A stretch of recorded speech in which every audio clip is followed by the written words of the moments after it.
Imagine walking into a digital storefront, excited to discover your next great adventure, only to find the shelves overflowing with what can only be described as digital clutter.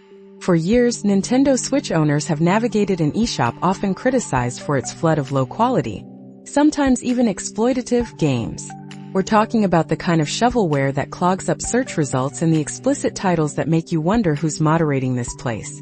Well, if you've ever felt that frustration, get ready for some potentially good news, because Nintendo is finally reaching for the digital broom. For a long time, it felt like Nintendo was content to let virtually anything into their online store.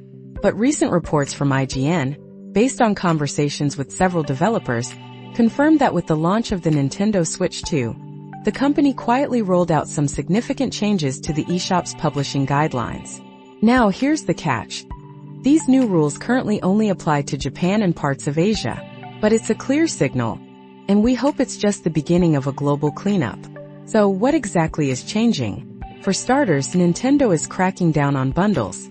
If you've spent any time browsing the eShop, you've likely seen those ridiculously cheap game packs or collections where developers would bundle their low-effort titles, often at massive discounts, to game the system and push their games to the top of the sales charts. By limiting how often games can appear in these bundles, Nintendo is directly targeting that tactic, aiming to make discovery fairer for quality titles. But it's not just about pricing games out of visibility. Nintendo is also imposing stricter requirements for sensitive content.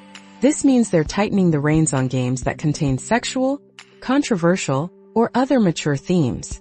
Publishers will now need to ensure their game descriptions accurately reflect the content within, and they can't just change a game's name on a whim without a solid reason. Nintendo now reserves the right to outright refuse a game, demand significant changes, or limit its visibility on the eShop if it doesn't meet these new standards.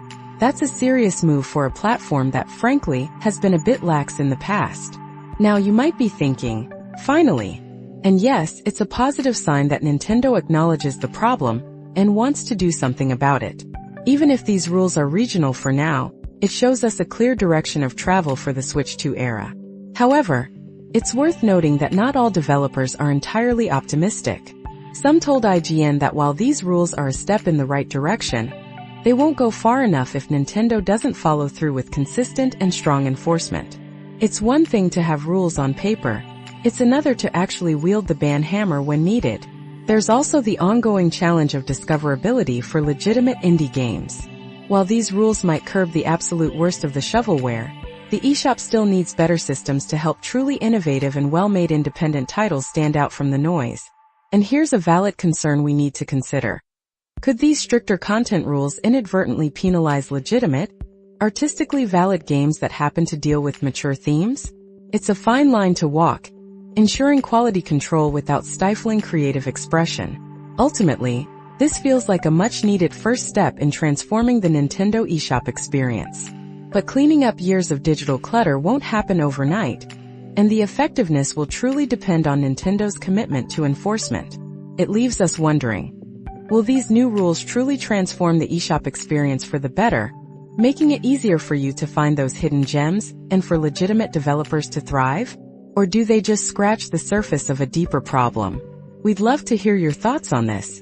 Let us know what you think and don't forget to subscribe for more insights into the world of tech and gaming.